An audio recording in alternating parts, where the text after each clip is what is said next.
tal? Bienvenidos a una nueva sesión del programa Educando TV, en el programa de español de primer grado de secundaria. En esta ocasión vamos a platicar sobre un programa o la adaptación de un cuento para una obra infantil.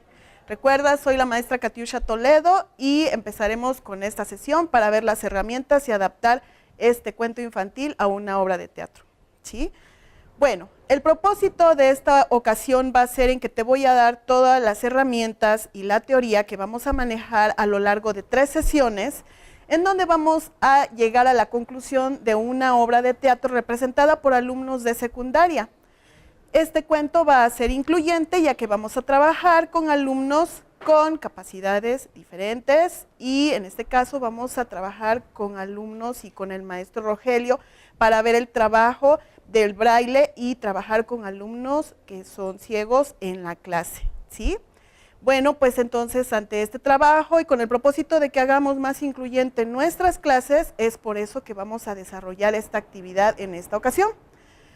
Bueno, te voy a platicar y a preguntar. ¿Recuerdas cuando estuviste montando una obra de teatro en la primaria? ¿Sí? ¿También recuerdas cuando estuvieron hablando sobre las bellas artes con el maestro Armando en 5º y 6º grado? Bueno, pues en esas ocasiones vamos a retomar toda esta información que también posteriormente en otros grados o niveles los vamos a volver a ver.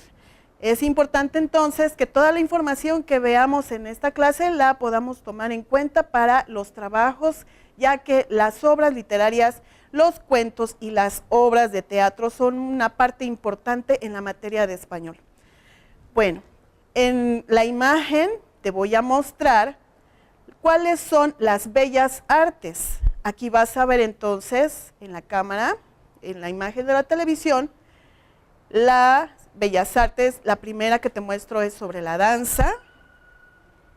Después te voy a mostrar sobre la música, que es otra de las bellas artes importantes. Después vamos a ver la imagen, donde vamos a hablar sobre las artes plásticas.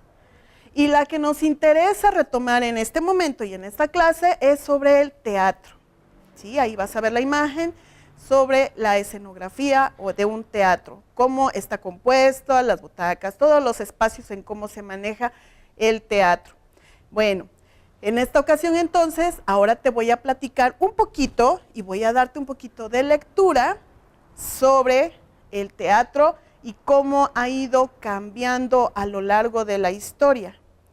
¿Sí? Bien, después de ver estas imágenes, entonces ahora te voy a platicar sobre un poco de la historia del teatro. En un inicio, el teatro se utilizaba como una forma o una especie de ritual que se podía utilizar para representar cuestiones políticas, guerras o alguna representación específica de la vida cotidiana que utilizaban las personas o los hombres para poder representar algún hecho que ocurría en la vida. Posteriormente, los primeros inicios como teatro al aire libre fue el teatro griego y el teatro romano. En este caso hablaremos en el teatro griego acerca de la tragedia, que es una de las obras más emblemáticas de esos tiempos, ¿sí? Tienes que ponernos a buscar y a estudiar un poquito sobre esta relevancia. Bueno, en este caso los representantes griegos o los actores griegos de aquel entonces eran Esquilo, Sófocles y Eurípides, quienes representaban estas obras como una forma muy interesante de representar siempre una categoría como lo que es la tragedia. Bien, a partir de ahí entonces viene la comedia y aquí quien lo representa en el siglo V a.C. es Aristófanes, ¿sí? Él nos maneja una estructura que es muy cuidada con antiguos ritos de fertilidad y en donde se veía la comicidad como una mezcla de ataques que eran algo satíricos o curiosos o graciosos para representar en aquel entonces con chistes muy atrevidos que se manejaban en aquel entonces. Bueno, posteriormente en las obras de Menandro, quien es otro autor de comedias nuevas, le da un giro a la trama en donde ve complicaciones o situaciones que hablan sobre el amor, el dinero y problemas familiares. Ese era el estilo que utilizaban y como te vuelvo a recalcar, lo hacían al aire libre. Después viene el teatro en Roma, quien lo representa Plauto y Terencio. Ellos manejan otras estructuras, otro tipo de dinámica o de carácter, en donde representan cantares, ¿sí? Manejan algo más como cantado y era la forma en que ellos representaban el teatro. Después viene lo que es el teatro medieval, en donde los juglares son los que representan o apoyan a esas obras, donde tocaban con algunas especies de instrumentos parecidos como a la guitarra, la mandolina. Los juglares cantaban entonces para representar este tipo de obras. Después viene el teatro del Renacimiento, en donde en el siglo XVI, en la Edad Media, Shakespeare y Molière son los que tienen esta estructura un poquito más dramática para representar las obras teatrales. Bueno, de ahí vamos entonces a la creación del teatro neoclásico, en donde surge la ópera y el desarrollo del teatro francés. Posteriormente viene el teatro español del siglo de oro, donde representan Cervantes y Lope de Vega. Sus obras son las que se representan en este tipo de dramatización. Ellos son más dramaturgos en este tipo de trabajo. Bueno, luego viene el teatro del siglo XVIII en Europa, en donde representan aquí a Romeo y Julieta y el Rey Lear. Luego viene lo que es una transición en el siglo XIX. Ya aquí son espacios cerrados. Cuando ya empezamos a hablar del neoclásico, ya hablamos de espacios cerrados, de teatros en donde existe un foro, y ahí ya podemos empezar a representar este tipo de obras. Bien, entonces en Alemania en el siglo XIX es donde aparece el romanticismo en cuanto a la tradición teatral. Viene de ahí el melodrama, el teatro burgués, que es una representación en lo local y en la vida en el hogar. Y luego viene el teatro del naturalismo y la crítica social. Ahí viene hablan sobre la ciencia, se inspiran más en buscar cuestiones naturalistas y van a hablar más sobre lo artístico, la ciencia y ver este tipo de temáticas. Ahí en este tipo de representaciones, en la naturalista y de crítica social, es donde ya empieza a surgir el director de obra. Aquí aparece entonces el realismo psicológico y vamos ahora entonces con el teatro del siglo XX, en donde empieza el teatro simbolista, el teatro expresionista, empiezan a surgir grupos teatrales que empiezan de alguna manera a hacer un poquito una manera de estar buscando espacios en donde representarse y viajar para poder llevar a cabo este trabajo. Tiene la influencia de Antoine Artaud. Bien, entonces aquí tenemos después lo que es el teatro del absurdo. Surge en la Segunda Guerra Mundial y nace este tipo de satirismo y de sentido absurdo para llevar a un mundo destruido y desilusionado. Esa es la gráfica que se maneja en este tipo de teatro. Después viene el teatro contemporáneo, que se inicia en los Estados Unidos principalmente, basado en memorias, en representaciones de cuentos, de sueños, de personajes simbólicos y proyecciones de otro tipo de recursos similares a este tipo. Surge en 1920 los musicales, que ahorita ya también tienen un gran reconocimiento este tipo de trabajo en cuanto a los cuentos y las historias que se representan. ¿Recuerdas el cuento de La Bella y la Bestia? Sí. Esa obra de teatro es muy, muy bonita en cuanto a su representación. Y hay otros tipos de cuentos clásicos que se representan actualmente como musicales y que tienen, como por ejemplo El Rey León también, son diferentes tipos de cuentos o historias que se representan ahora en obras de teatro musicales. Surge después el teatro en Latinoamérica, que se empiezan a representar en las universidades, en las escuelas, con gran fuerza, y pues ahí es en donde empieza a surgir este tipo de trabajo. No se queda atrás el teatro oriental, como es el de India, China y Japón, y pues este tipo de teatro, por ejemplo el japonés, son dos géneros conocidos como el no y el kabuki, ¿sale? El teatro no es una síntesis de danza, música y teatro, muy bien. Bueno, también representan un tanto el budismo y el zen. Ok, ya después de haberte dado esta gran reseña histórica, te voy a hablar ahora sobre las obras de teatro, cómo se dividen. Y tenemos los actos que se dividen en secciones a menos de la misma duración en que se lleven las acciones. ¿Sí? Bueno, la otra parte de la obra de teatro y cómo se divide es en escenas. Vamos a hacer, cuando concluyamos nuestro trabajo al final de estas 3 sesiones, cuando representemos o les presentemos aquí la obra de teatro que vamos a presentarles, vamos a hacer el análisis de estas partes, ¿sí? Para que las vayamos viendo. Las escenas están delimitadas por la entrada y salida de los personajes al escenario. Y por último, vienen los cuadros, que son aquellos que se dividen en construcciones dramáticas y se derivan de los actos. ¿Sí? Bueno, estas 3 son las partes en las que se divide la obra de teatro y en donde la vamos a representar y vamos a analizar cuando les presentemos el cuento que tenemos preparado para ustedes en la 3ª sesión. ¿Muy bien? Bien. Vamos ahora entonces a ver cuáles son las partes en que se componen las obras. En este caso vamos a ir hablando respecto a todo aquello que integra o compone las comisiones que se van a desempeñar en la obra de teatro. ¿Sí? Bueno, tenemos primero que existe un director. Hace rato que te estaba hablando acerca de la historia, te comentaba que pues en el siglo XIX es en cuando empieza a surgir un director, quien es la persona que da las indicaciones. Aquí nosotros también tenemos un director de escena, quien nos va indicando o diciendo qué podemos nosotros ir haciendo a lo largo del programa. Lo mismo sucede entonces con la obra de teatro. Es importante el papel de este personaje o de esta persona en cuanto a desempeñar en una obra de teatro.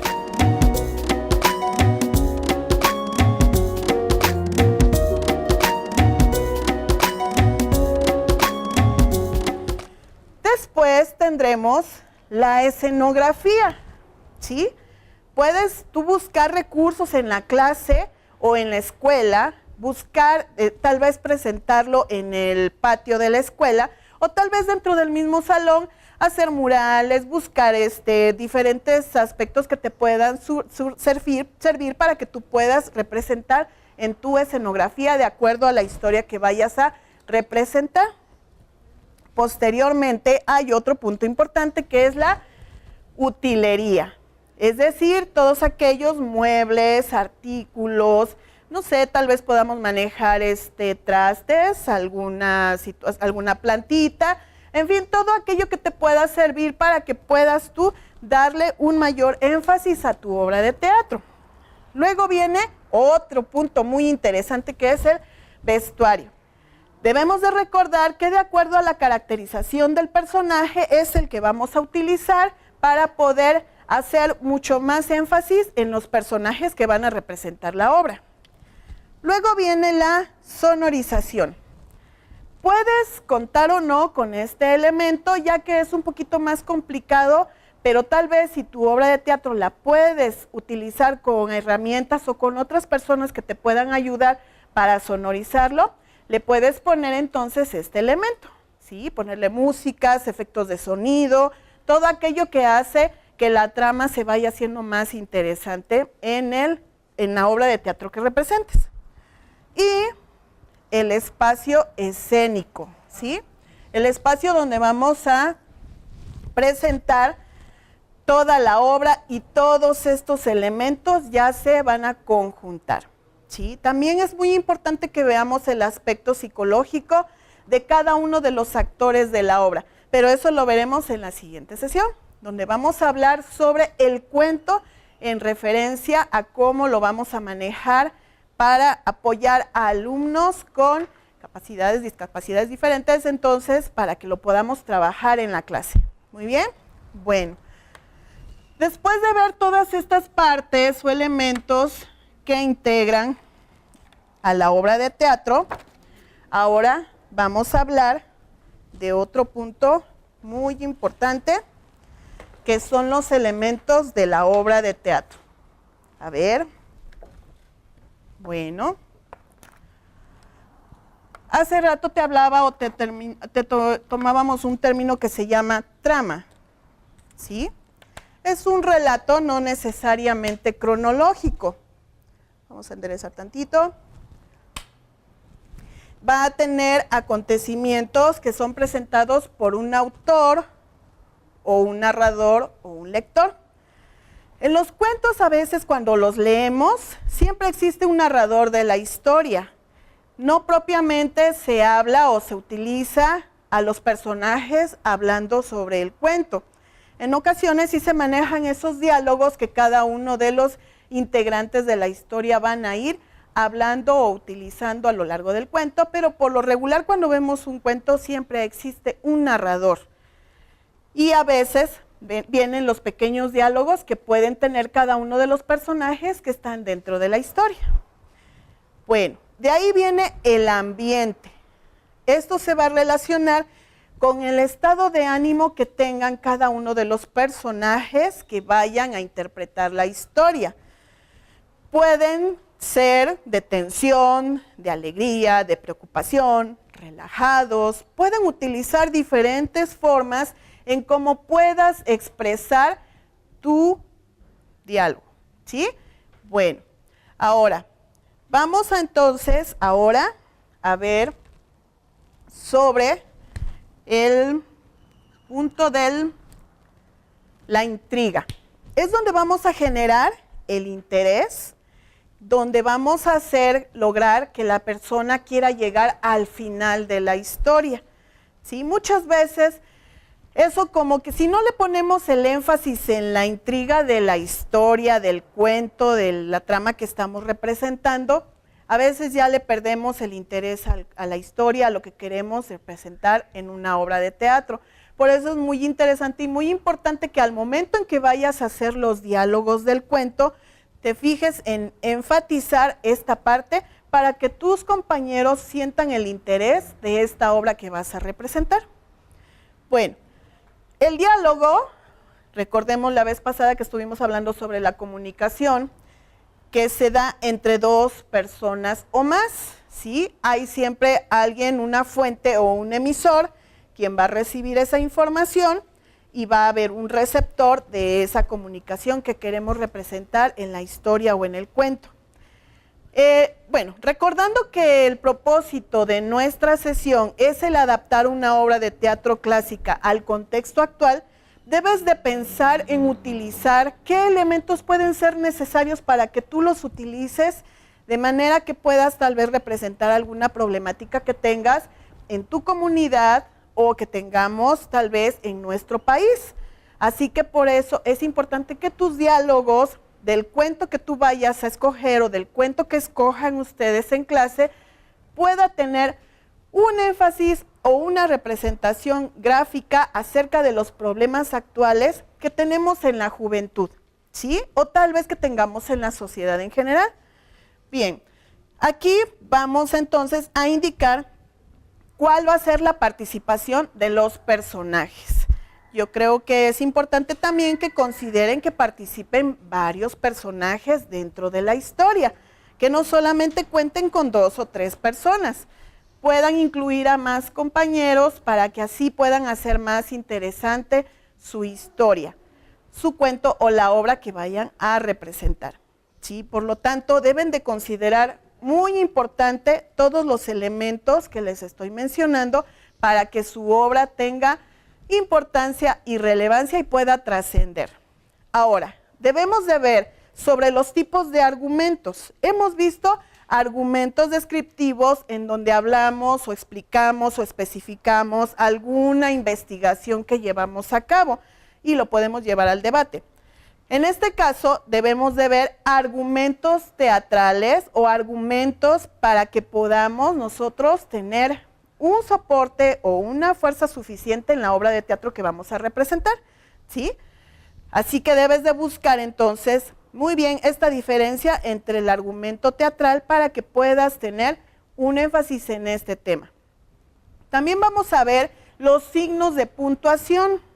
En este punto o en esta parte debemos de considerar y tomar muy en cuenta que eso hace que el personaje vaya representando o vaya dando un énfasis en la fortaleza de su personaje, cómo lo vaya a representar. ¿Por qué? Porque aquí vamos a ir escuchando cómo van hablando, cómo se van representando, porque de esta manera también vamos viendo si se capta la atención o el interés del público, ¿sí? Bueno, posteriormente te voy a mostrar algunos libros que encontré en la biblioteca que te van a servir mucho y que puedes encontrar en la biblioteca porque son de los libros del Rincón. El primer libro que te encontré para que te pueda yo mostrar y que es muy interesante es este, que se llama Teatro para Adolescentes. ¿Sí? Aquí puedes ver en la imagen este pequeño libro que lo puedes encontrar en la biblioteca porque te digo, son de los libros del Rincón y muy fácilmente encontramos este tipo de textos en cualquier biblioteca. Muy bien, bueno. Ahora, otro que puede ser de interés para que podamos trabajar en la clase son de cuentos clásicos. Esta pequeña antología que encontramos en la biblioteca también es considerado de cuentistas universales, ¿sí?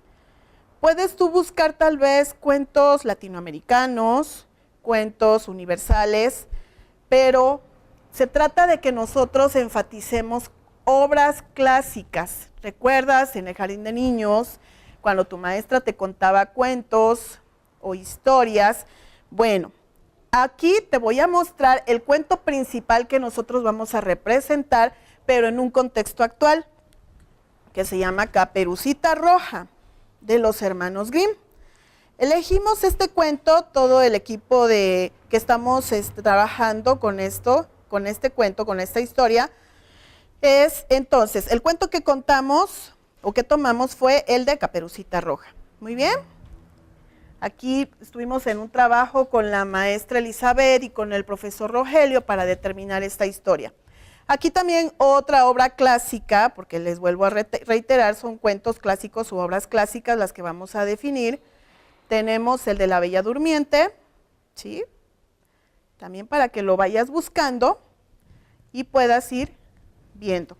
También es de los hermanos Grimm. Ahora, aquí te tengo una antología de cuentos de Grimm.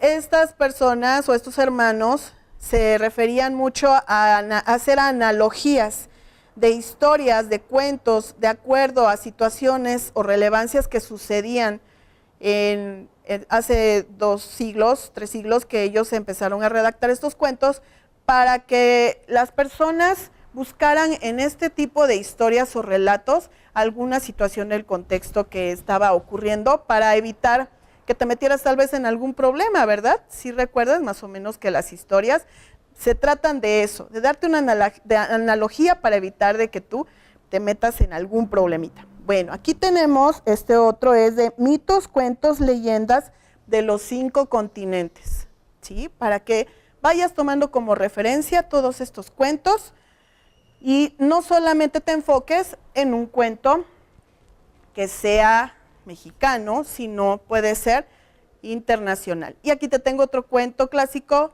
El Patito Feo, ¿sí?